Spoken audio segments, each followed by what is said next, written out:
लोग कह रहा भैया बड़ा भ्रष्टाचार है, 10,000 में लोग बढ़ गया। चलिए मान लीजिए एक बार गलती हो गया, अभी 6 महीना के बाद फिर पंचायत का चुनाव होगा, फिर आपके हाथ में चाबी आएगा, जनता के हाथ में चाबी आएगा।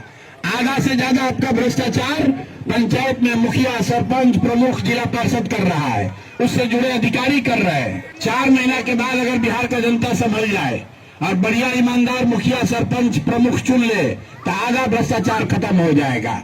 लेकिन अभी सब लोग कहेगा हाँ भैया ईमानदार होना चाहिए, और कल पंचायत का चुनाव होगा तो कहेगा कौन मुखिया मुर्गा भात बढ़िया खिला रहा है, कौन हम लोग को पाउच भेज रहा है, और फिर वोट अपना बेचेगा 4 महीना के बाद।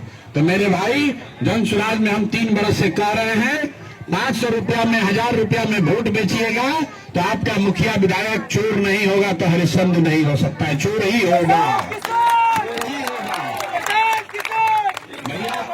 जो 1000 रुपया देके वोट खरीदेगा वो चोरी नहीं करेगा, अपना गाँव बेच के पैसा देगा। तो सब आदमी बिहार में सोच रहा है कि हम लूट लें अब पूरा बिहार ईमानदार हो जाए, हो सकता है, सब लूटने में लगा है। अब फिर सोच रहा है कि नेता ईमानदार कैसे नहीं हो रहा है। अरे भाई, जब समाज ही चोर है तो नेता ईमानदार कहां से होगा।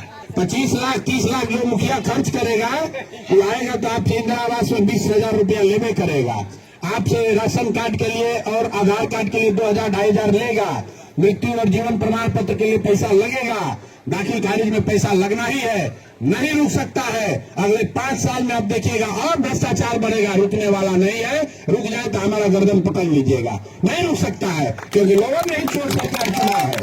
लोगों ने कहा हम बात को छुपा के नहीं बोलते हैं। लोगों ने कहा कि हमको भी कुछ माल दे दो और तुम भी जाके माल लूटो। तो आप ही का ट्रेजरी का पैसा, जनता का पैसा 10,000 सबको दिया और लाइसेंस ले लिया कि 5 वर्ष लूटेंगे। तो सब लोग लुटाने के लिए तैयार रहिए, कोई नहीं बचाने आने वाला है, कोई उपाय नहीं है, क्योंकि यहाँ की जनता समझने को तैयार नहीं है।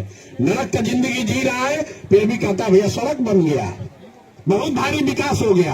अरे भाई, 2005 में जब नीतीश कुमार मुख्यमंत्री बने तो भी देश का सबसे गरीब और पिछड़ा राज्य था बिहार, और आज भी देश का सबसे गरीब, सबसे पिछड़ा, सबसे ज्यादा अशिक्षित, सबसे ज्यादा बेरोजगार राज्य बिहार ही है। और नालंदा में आदमी कह रहा है बाप रे बाप इतना विकास हो गया।